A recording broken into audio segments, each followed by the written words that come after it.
Nuclear storm threat, the Hill. Have I got that on my show page? Yeah, it's on your website. It's a top article. You mean on our home page? Right. Okay, because I was looking, right. All right. Are you serious, folks? Are you serious? Welcome to today's broadcast. We've got Stan Deyo with us, and you know what? You're in for a treat today because we're going to dig into a very serious situation that's been developing right before our very eyes. It's been going on. It's been sitting there all this time, this constant nuclear situation. Everybody thought once the agreement was signed between Reagan and Gorbachev that, we're all going to play nice. Well, there's an article just came out from the Hill. Gathering nuclear storm threatens the United States and the world. Matter of fact, if you want for a foresight willingness to act when the action would be simple and effective, lack of clear thinking until the emergency comes, until self-preservation strikes its jarring gong. These are the features which constitute the endless repetition of history, according to Winston Churchill back in 1935. Folks, for more important than last week's State of the Union address, you may want to realize that right now Russia has a 2-to-1 advantage of deployed strategic nuclear weapons over the United States. And according to Schindler, a former Defense Department official and top-notch nuclear strategist, convincingly, he has shown that Russia has over 3,300 strategic nuclear weapons. That's exceeding 2-to-1 advantage over the 1,550 U.S. weapons allowed by the new Strategic Arms Reduction Treaty, or the new START Treaty. So does it matter that Russia finally has achieved its Cold War ambition, overwhelming superiority in the longest range, most destructive weapons that could annihilate America in 30 minutes? Well, this is a question, folks, that I think you got to ask yourself. Look at history for one moment. Remember World War II, Nazi Germany, and Imperial Japan. They cheated on the arms limitation treaties. They assisted by useful idiots that were in the Western democracies who helped to cover up or even make excuses for why the Axis was cheating. Only Winston Churchill, during his wilderness years, was able to stand down and be observant, folks, actually to know what was going on. And when the storm broke in 1939 through 1941, even Churchill was astonished by the magnitude of the Axis military superiority that conquered Western Europe and the Asia Pacific with lightning speed. We don't want to go back and repeat history like Abraham Lincoln told us we would if we didn't learn from it. And so today what we have is a situation where we need to analyze where are we right now, and President Trump's recognition that the INF treaty is really useless and that we have to do something to make sure we protect America. Stan Deyo is with us today from StanDeyo.com, and certainly, Stan, you've got a great insight on this situation. What is your take on how did we fall asleep and just how serious is this situation? Well, how did we fall asleep? That's the $64 question. Since about 1961, my family, my dad and his brothers, myself, and one of my younger brothers, have all been fighting to alert people in the church and people at large in the country that, like a very slow encroaching darkness, we're being blinded and led away from what is happening around us. And it's like the frog syndrome in the pot of water being slowly, brought to a boil, and until it's too late, you're cooked. This is the analogy of it, but why are people like that? I mean, especially the Christian churches, they've been misled by their shepherds a lot and put to sleep, doing more social and party things to get new members to put in the offering plate, and they have left their first love by doing that. And it is so sad for me to see that. But that's why I think we've drifted. Now, what was the second part of your question? Well, the second part is now that we're starting to wake up. I mean, you are, I am, and it looks like even President Trump is fully become more aware of the disadvantage that we have right now as it relates to our nuclear arsenal. So what do we do at this point? I mean, we have a couple deals going. Trump tears up the TPP trade deal. He tears up the NAFTA deal. He tears up the Paris climate change fiasco. And he looks and he sees that the fact that this INF deal, first of all, he says, get rid of that Iranian nuke deal, which was the atrocity of all atrocities. And then he looks at the INF treaty and says, what in the world's going on? These guys are not keeping their word. Russia's been cheating the whole time. And Washington's been covering it up. Washington elites have been literally covering it up, especially during the Obama administration. So what do we do now, and how long does it take to catch back up, or what would be the plan? It is a very, very difficult thing to answer. I see things publicly that President Trump is talking about, and as you mentioned, things he's done that all look to be good to me. What does concern me a wee bit is that in the light of all the world tensions that we can cover here, piece by piece in a minute, in light of all these things, Jared Kushner, his son-in-law, has been negotiating behind the scenes with many, many Arab nations and with some European nations to form a meeting to call together these countries to have a peace agreement in the Middle East, between Israel and Palestine particularly, but also with surrounding Arab nations.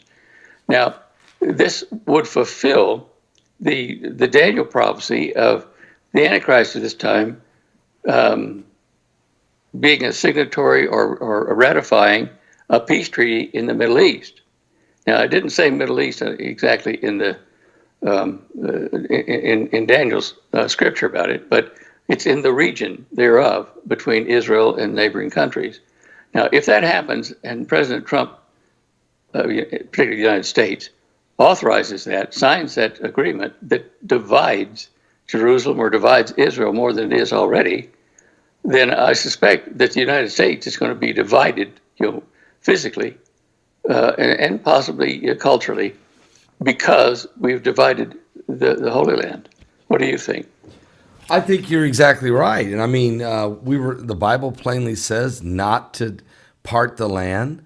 I think anytime and every time historically the United States has done anything that had to do, like whenever Bush, I think when President George W. Bush had 1,809, I think was the number, Stan, Jewish settlers that were removed forcibly removed out of the West Bank. 5 days later, Katrina crashed into New Orleans and killed 1,809 citizens. I mean, this is almost, if that isn't a sign, I don't know what could be. So anytime, and even Obama's administration, when they would vote, even when he would just vote, they would allow votes to be done in the Security Council that would be pushing toward a dividing again of Israel. It always brought a storm, a tornado, something. So you're right. If a covenant is signed that has to do with parting Israel or parting Jerusalem, I would think, Stan, that America would suffer a catastrophic event from this. And yeah, I just don't know if President Trump is aware of the prophecy. He's going ahead with it anyway. I just don't understand that. And there's a couple things going on now. There's a couple things, Stan, and we've had discussion about that here. You have the covenant with many, which is the Daniel 9:27, the abomination of desolation. And then you have this 1 Thessalonians chapter 5 scripture, which some people think this could be a separate agreement from the Daniel agreement. I'm not sure. I'm just not sure. But it does say in 1 Thessalonians 5, but of the times and the seasons, brethren, you have no need that I write unto you, for yourselves know perfectly that the day of the Lord so cometh as a thief in the night. For when they shall say peace and safety, then sudden destruction cometh upon them, as travail upon a woman with child, and they shall not escape. Now, this scripture here, and I think you've alluded to it at your website over at standale.com. And folks, if you go there, he's got some great pictures and images from today's broadcast where he actually has scripture tied to the pictures and the current event that's happening, especially has to do with this Middle East peace negotiation that's going on. And, go ahead. I mean, tell them about it, Stan. I was just going to say, if they go to our main website, standeyo.com, they need to go under the picture of the microphone and go to show images, and your picture will pop up there. And they need to click on your picture, and that'll take them into the place you were talking about with all the pictures and scriptures and stuff I've got up today. Yes, and we're Deyo.com, show images, and then click on Paul Begley. And there you see it. We're showing about 9 of those pictures right now. You can see the scriptures he has and the events tied to it. I think this is excellent. Will help give you a visualization, folks, of the prophecies in the Bible, the things that are happening. I mean, you got the Saudi Crown Prince Mohammed bin Salman. I mean, he and Kirshner are very, very close. Do you see that as a part of this covenant with many, possibly? Oh, yes. Yes, indeed. Prince bin Salman has a long time been on my radar as a very high potential Antichrist for this age. His last name, Solomon, is a derivative of Solomon, which in Revelation, where it speaks of, here's, the name of the beast, or the name of the man, which is, like wisdom. And when you go back to look at wisdom, and you look at 666, it points you to King Solomon. And of course, the Arabs think King Solomon was, a great guy. And our modern Antichrist will probably be a derivative of that legendary King Solomon. Now, Mohammed bin Salman, Prince of Saudi Arabia, he's wealthy enough. I mean, he's hugely wealthy, and he's powerful enough in the region and across the planet in various other countries in South America as well, that right now he has a potential to pull the planet together when a time of crisis hits the planet. Now, there's so many things with him, but right now he's a prince. When his father, King Solomon, dies, then MBS will be not a prince of the covenant, but he'll then be a king. So if that happens and the covenant hasn't been signed, then it's not bin Salman that's the Antichrist. But if it's going to happen, he's going to be the Antichrist, then another thing has just become a fly in the ointment. His dad just took the reins away from him on the deal of the century, they call it, the peace treaty in the Middle East that Trump and Jared Kushner are making. So if his father says, you can't do this anymore, I'll take care of this, you get out of the way. How can the prince ratify the contract? I don't know, maybe he still can. But we're seeing a time window that's so short, so close. That we're on the verge in days, maybe weeks, of seeing something gel as far as this peace treaty over there and identifying the Antichrist. Yeah, and this is a great point, folks. I mean, Stan, you're right. I mean, one thing is they were getting ready to reveal this peace agreement or the structure of it. And all of a sudden, Israel decides to have an election on April 9th. And so they've held off. I mean, Trump and Kushner, they've held off till after the April 9th election in Israel because they want to find out who they're dealing with. Is it Netanyahu? Is it General Benny Gantz? Or maybe even Minister Bennett? And we're not sure who's going to be the prime minister. I think Netanyahu's going to squeak it out, but I could be wrong. What could happen here is, so they're going to wait. So you're right. It's like we're talking a few days. And we just had this blood moon, and I'll be honest with you, this super blood moon over Washington, I really believe it was a prophetic sign that something about this Middle East deal is about to happen. I think it's a warning to America to be very careful on how this is structured. So, Stan, you're all over it here with identifying the players. And you don't forget, King of Jordan, I mean, he'll play a role. I mean, King Abdullah, isn't that correct? Yeah.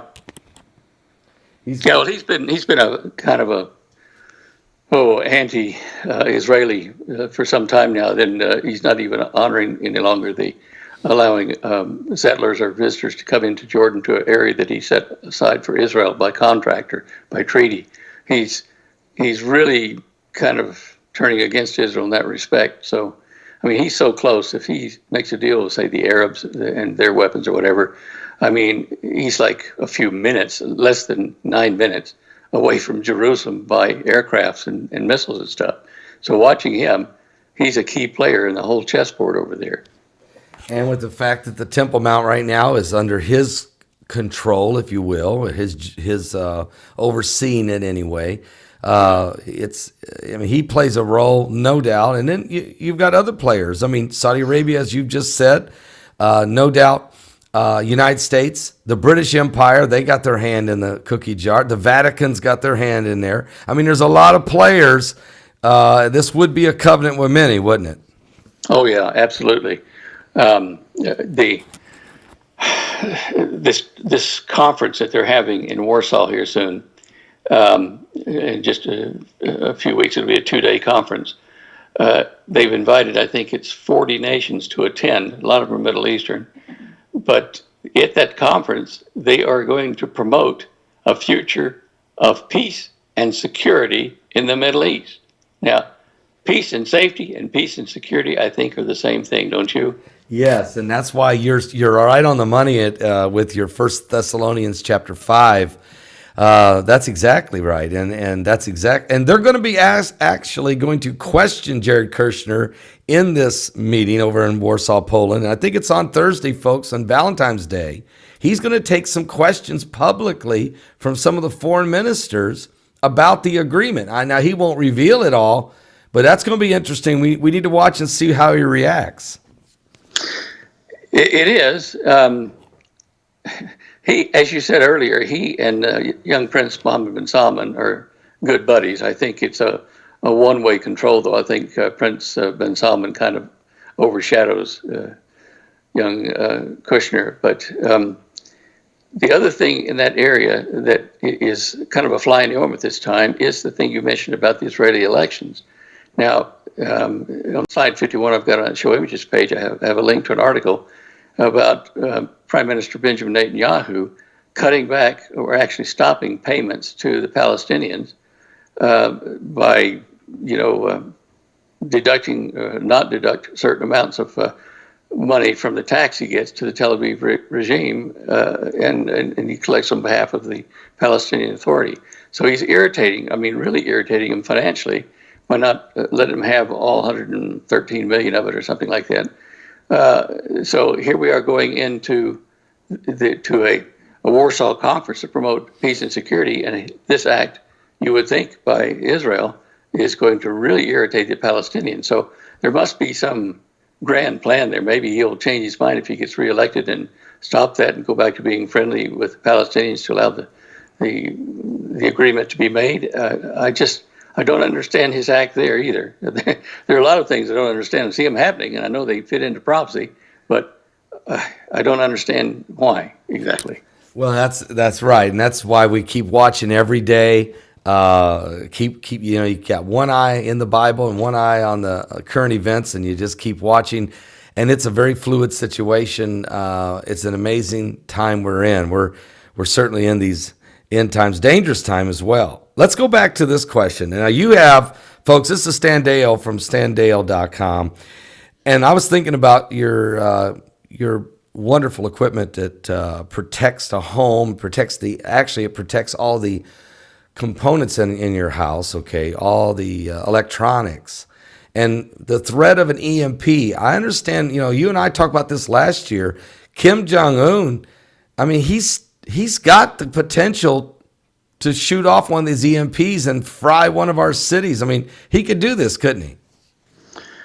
Yes, he could. The Russians could. The Chinese could. And, under certain circumstances, if they're given the type of bomb that produces an EMP, the Iranians could, by putting it on a ship and getting outside international waters and hitting the East Coast, up near, more toward the center of the country. Holly had an article, in fact, I think she still has an article up there about that, showing that the East and Middle East of the country in an EMP would be greatly at risk. 65 million people would be out of power instantly if they hit the power grid, whether they do it with internet, cyber stuff, or whether they do it with an EMP. And the West Coast is not going to be exempt from an EMP, but apparently the concentration of it may be more to the Midwest and East. She's got it there in the SciTech articles on column 1 today, about halfway down the website. So yeah, the EMP Shield is a must. The first thing it does as a line of defense to homes and buildings is it stops a huge power surge that comes in over the grid lines. Now, the grid lines, power grid lines are long, miles long, and when an EMP strikes and discharges electrons into the air, it goes to this wire like a great collector antenna, and that then pushes huge amounts of currents, like 60, 70,000 amps of current at very, very high voltages down the lines to your household or your local transformer that goes into your breaker box. And if you don't block that with an EMP shield directing it straight down into the ground before it can get in the house, it'll cause fire in the breaker box and the wall around it, and potentially fires all through the wiring in your house.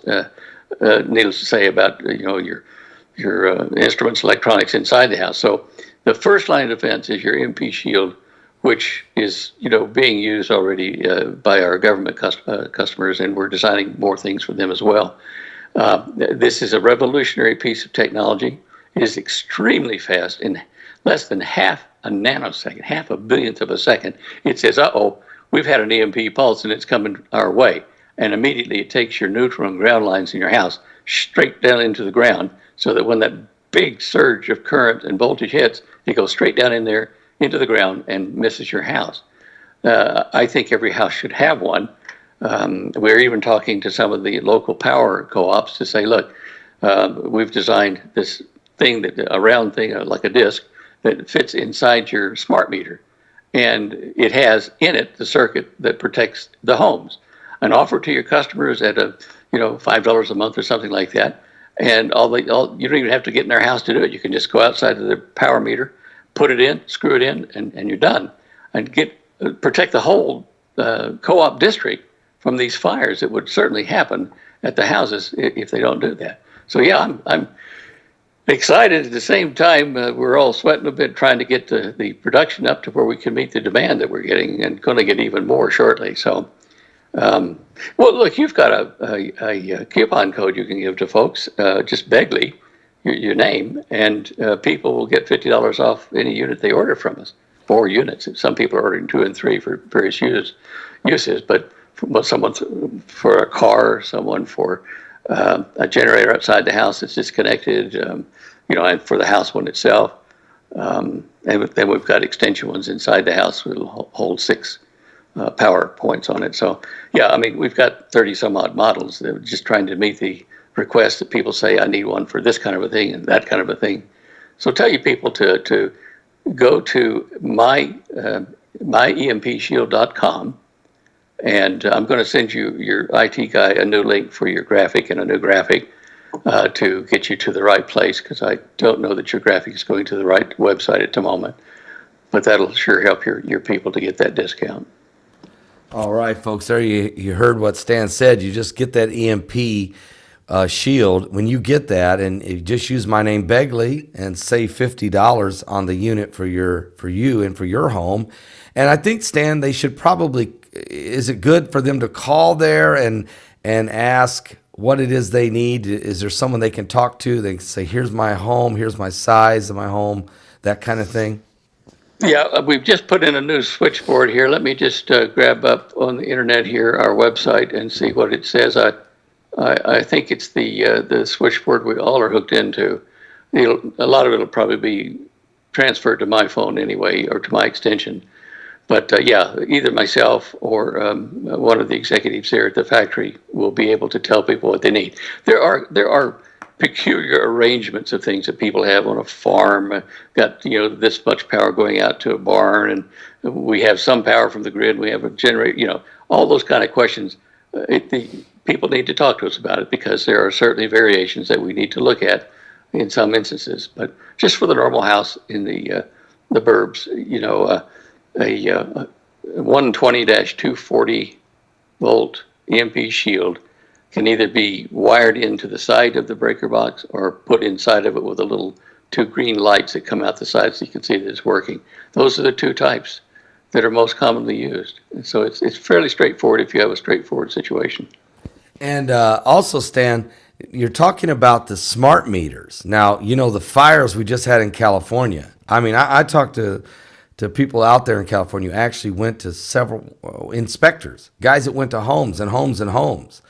And I understand the wildfire was outrageously crazy, the largest wildfire in history, but there were homes that burnt down and nothing else around the house, none of the trees, nothing else burned down but the house. And I seen just a couple days ago, or just maybe a week or two ago, that PG&E, Pacific Gas and Electric, has filed bankruptcy because of the liabilities that possibly that these smart meters may have contributed to the fires. Have you heard anything about this? No. If you've got more information, I'd sure like to see it. By the way, whether you have the smart meter from your co-op or not, you can get your own, as we said.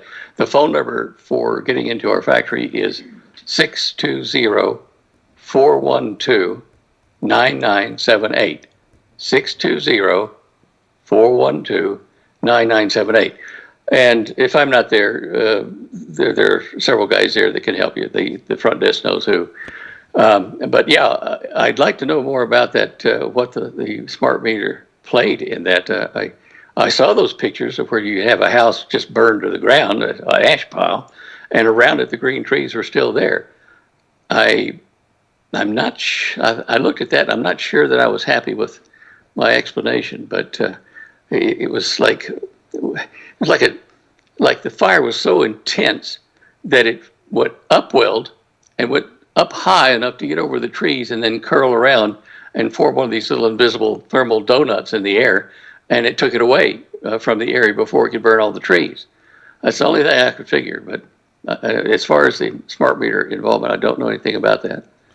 All right, we'll look into that a little bit more. That is one of the concerns of several people, and apparently there's been lawsuits filed against PG&E, so many that they filed bankruptcy. I just don't know what that would be. I don't either. I mean, they said there was some kind of power surge and they started, these smart meters were blowing. Now, there was in Paradise, California, there were areas where there's, let's say, 20 homes. 19 of them that burnt down all had smart meters. The one house that didn't burn down didn't have a smart meter. Do you think it's because they didn't have a surge protector in their smart meter? Well, it could have very well been, yes. And so that's why I'm thinking your EMP Shield may do more than just, and I'm going to ask you, I understand it's to protect all the components in the house from an EMP, let's say from a nuclear EMP above our heads, but does it also help in an electricity surge that could be coming right down the line? Lightning. In fact, our engineering department is right now. I've seen the circuit board. They're beefing it up to even take a direct lightning strike and still keep working.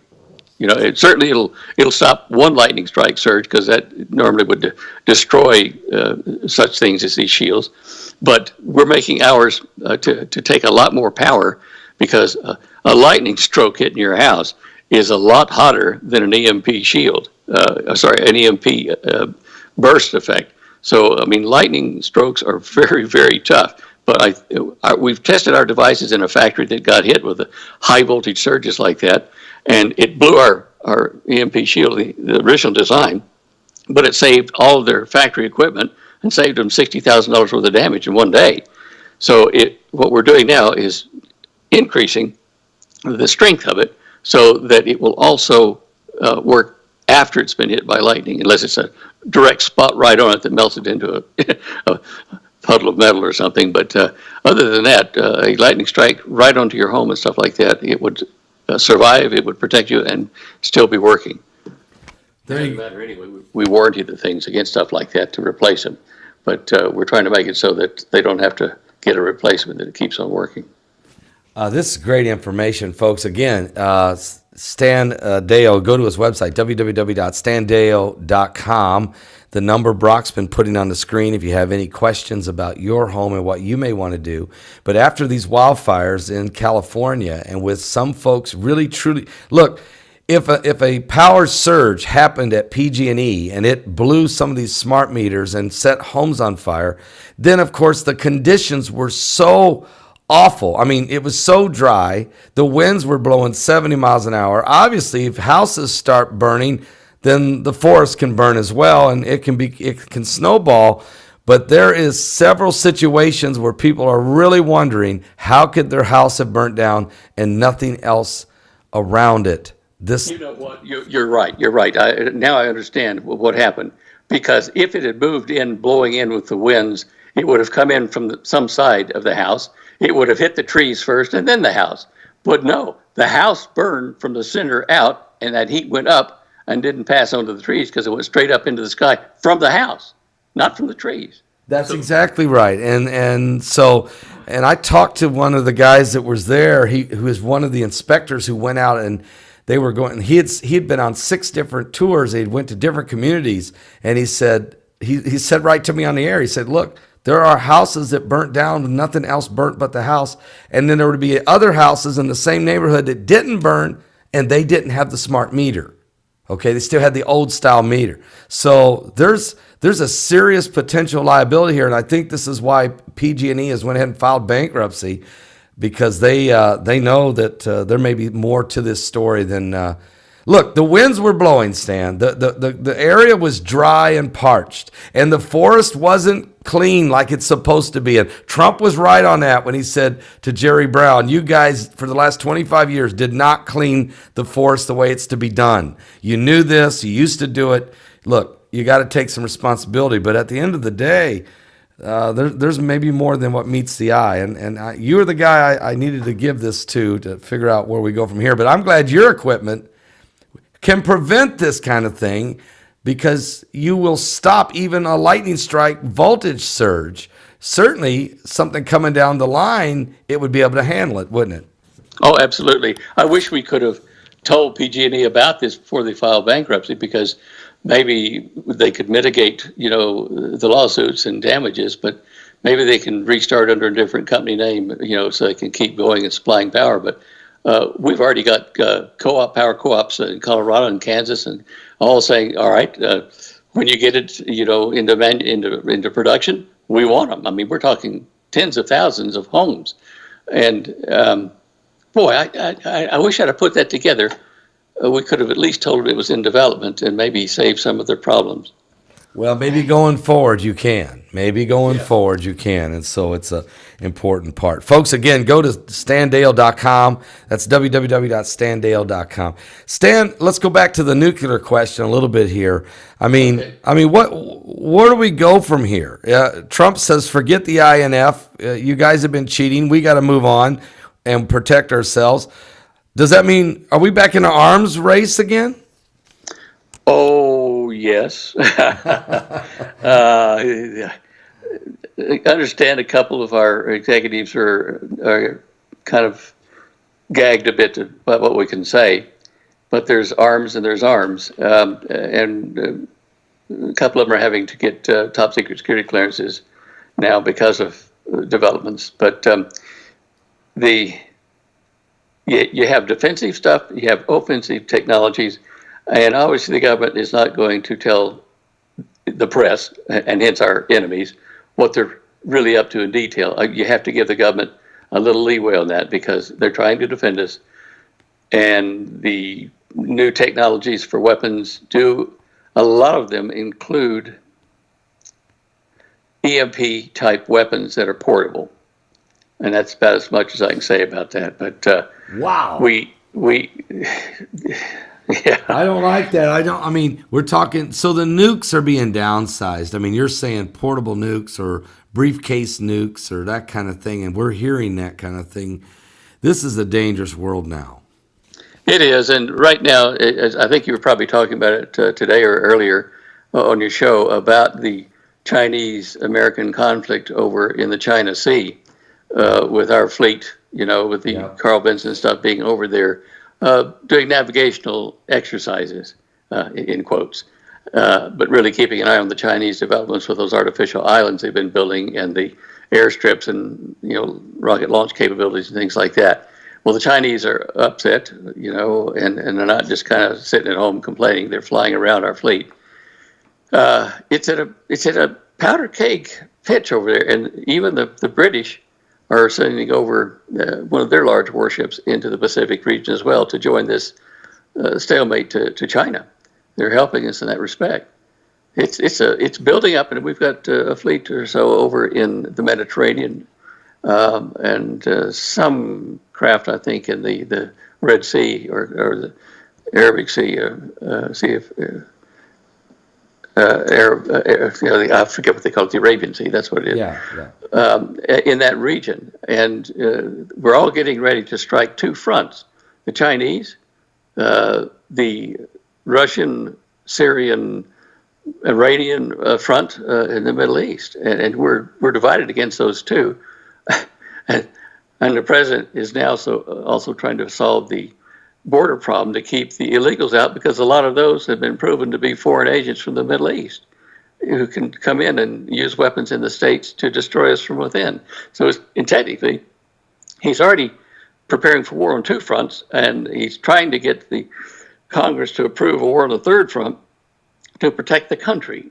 And I just cannot understand the Democrats who voted for this wall before who now don't want to do it, just in stubbornness. And we're a country really on the verge of war on three fronts, which is unheard of. You are exactly right. And I in my show today earlier, we talked about these things, as you said, and I actually think the president is going to declare a national emergency before the deadline of shutting down the government on Friday the 15th. Because actually what he could do is, let's say tomorrow, if he declares national emergency, he says, okay, we're going to fix the wall. I can't get these guys to negotiate, so I'm going to do it. Now, you guys want to negotiate whether you want to keep the government open or not? I'm all for it. What do you want to do? Because the wall is off the table. I'm fixing it. I mean, this to me would be his move. Of course, they've got the lawyers waiting. They're going to try to challenge him, take him to the Supreme Court. And you're exactly right. He's just trying to protect the country on three fronts. And, oh, by the way, Stan, what about Taiwan? That is a little bit of a problem because the Chinese are, China's getting kind of pesty over there. They're getting very feisty. Yeah, they are. It's just another one of the little irritants that is flaming this war or potential war. The former administration so depleted our military and our weapons inventory that it's going to take a few years, to get some balance of power back in our military and our weapons arsenal. So that's why there have been alternate development programs within our technological divisions for the military to make new kinds of weapons that cost less, do more damage, and are portable. Because we don't have the time or the resources to build missile-type things or new super aircraft, and build enough of them and deploy them, because that takes years to do. So we're looking at short-term, really effective new kinds of weapons for that reason, just to catch up where we were put behind by previous administrations. Folks, again, Stan Deyo, go to his website, standale.com, standale.com. Just really, he has developed a great product that can help protect your home or protect your refrigerator, your computers, all your components in the house in case of an EMP surge, which could easily happen now. So you need, and if it isn't an EMP, it could just be from the an electrical surge. This may have been what happened in California. We're not positive of that. A lot of folks think so. I don't know. But certainly, and then there's the lightning, of course. So all these things, he can help you there. Go to his website at standale.com. Use the code BEGLEY. Save $50 on your unit. Or pick up the phone and call him over at 620-412-9978. That's 620-412-9978. Tell them that you want to talk to somebody, you're wanting to get the unit. Use the name Begley. Save the $50 on the unit. You might need 2 units even. Find out what you need, and let's just prepare ourselves, guys. We're in this time that the Bible said perilous times will come, or dangerous times will come. And I think we're there, Stan. I really do. I do as well. You know, we've talked about this on air and off air about the Vatican trying to form a bridge between Islam and Christianity, Chrislam. But in the middle of all that, the Vatican, in concert with several Gulf Arab monarchies, are cooperating together against radical Islam. So it's a strange form of an alliance, but to have Islamic monarchies against radical Islam, but you know, it's like Christians and like Protestants and Catholics. If we were to be at war with each other, but the Catholics would be allied with, you know, the Vatican or something. But I see that happening, and it just adds more stress to the communities involved over there, because you'll have neighboring states or cities and or tribes who are radical Islam primarily, and then those that are traditional Islam, and you don't want to have the Iranian branch of Islam, the Shiite religion. You don't want to turn that loose. Even the Vatican's unhappy with that, but it's coming because Iran is manufacturing its own ballistic missiles. They've been testing them over in north of Israel, in that country, the coastal area. What is the one just Israel's northern border? Lebanon. Lebanon, yes. I have trouble with that. Anyway, in Lebanon, they've been doing testing of their missiles the Iranians have over there. And they're close enough that they can hit Israel without any problem at all. And Israeli troops and American troops that are in the area. Now, they don't have the bomb yet, they say. But where there's a will, there's a way. I mean, Russia has the nuclear missile it could supply to, or nuclear bomb it could supply to Iran. The Saudis say, well, we're not trying to, build, nuclear bombs and things like that, or trying to acquire them. But this next couple of weeks, Mohammed bin Salman is going over to one of his allies, Pakistan, who we know has the nuclear bomb, and they are treating him like royalty. Of course he is. And he's over there making deals and putting billions into Pakistani infrastructure.